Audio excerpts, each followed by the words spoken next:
Going on today, guys? Primal Sabbath here, and today we're gonna be finishing up the Beast Wars or the Beast Wars. Machines, I should say, basic classes. Oh my goodness, I wish I could think clearly for a minute. So, anyways, we're going to be taking a look at the rest of the basics, at least the maximals. Not sure how I want to handle the Viacons, but we'll get to it when we get to it. Hopefully, I have enough time and I'm able to find what I need to find. But we're going to start with my least favorite, which somehow somebody out there is thinking, how did Longhorn beat Geckobot? And somewhere else, somebody's thinking, how did Hammer Strike beat the both of them? But this guy's actually tied with Geckobot as kind of my least favorite of the non-show basics. That doesn't mean that they're bad. And I say non-show, guess I should say non-show, non-wrecker basics. But it doesn't mean it's terrible. It's got some faults for sure, but it's not completely awful. I like the use of translucent plastic here. This green on the other side. I don't feel like it's too overbearing, as some Beast Machines toys were. You get some nice side-to-side movement there on the noggin, if it'll stay in focus. And then, of course, you can kind of, like this pops up a lot, but you can press down on this, and he can kind of do, I guess, like a thrusting action, if you're into that sort of thing. What's even cooler, he has some body jewelry hanging off of his nose there. Very bull-like, but very techno-organic, which is definitely what the line went for, and a pretty straightforward, easy transformation. Also, he's got a hidden something somewhere. There it is. There's his little maximal spark crystal hidden away. So, taking you back to the days of the Transmetal 2s. Taking me back to the days of the Transmetal 2s, at least. But overall, he's one of those characters that showed up for a moment briefly in a comic, in one page, in one panel, or maybe a few panels at least. So, of course, I had to have him. What I think is also interesting is like this here is painted yellow, and like the only reason I guess it is just so there's some paint on his back, and that's like I feel like that's a neat touch. It's something that they didn't really have to do. Oh, there we go. That's you know what? That's what locks that in. So I don't know why that's painted.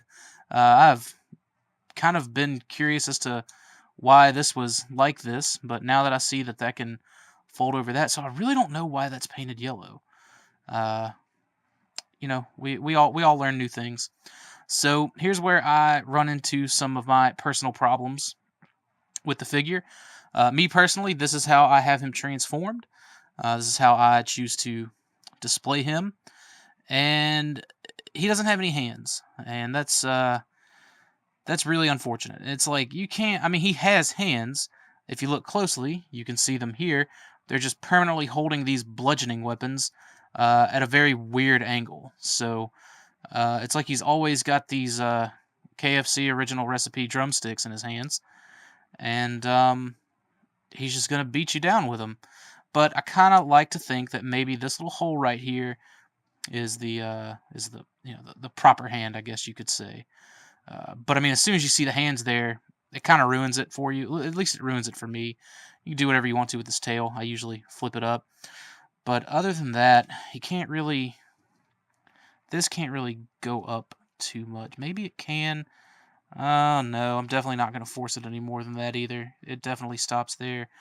So you kind of got to get him in a typical crotch thrust forward heroic pose, I guess, for him to kind of look straightforward. But he does have a rotating head, and I really like this almost Magna Boss looking head sculpt that he has, and of course, like the nice uh, kind of paint fade from yellow to orange to the maroon that is the molded plastic, and of course, you got the silver up there for the horns. Overall, he looks pretty cool on the shelf. He's not it's not something I would really necessarily advocate going out and buying and making sure you own it.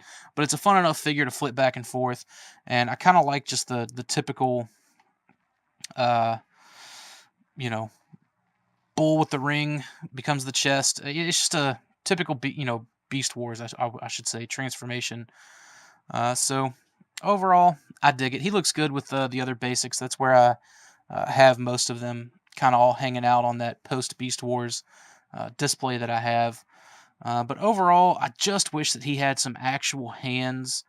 Um, Other than that, I mean, I really think like if he had hands, I would definitely rank this guy a lot higher. I'm assuming it's a guy. I don't even know with a lot of these characters. Like I think Night Viper, somebody told me was a she, so you're just learning new stuff all the time.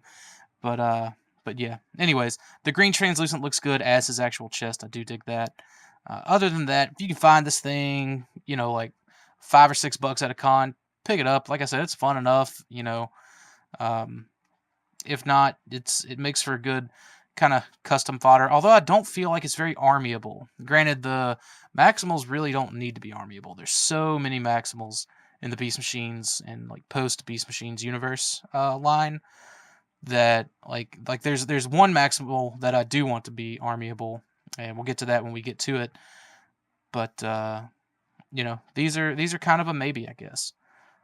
It's up to you, but he does look fairly generic, but also kind of cool at the same time. So anyways, if you guys have any questions or comments about this, leave them in the comment box. I'll do what I can to answer them. I know I didn't really dive into too much fiction for this guy, but he really doesn't have a whole lot to begin with. I just know that Ramulus steals his name at a point in the future during the end of the Universe Wars. So anyways, with that, thanks for watching, and I'll see you guys later.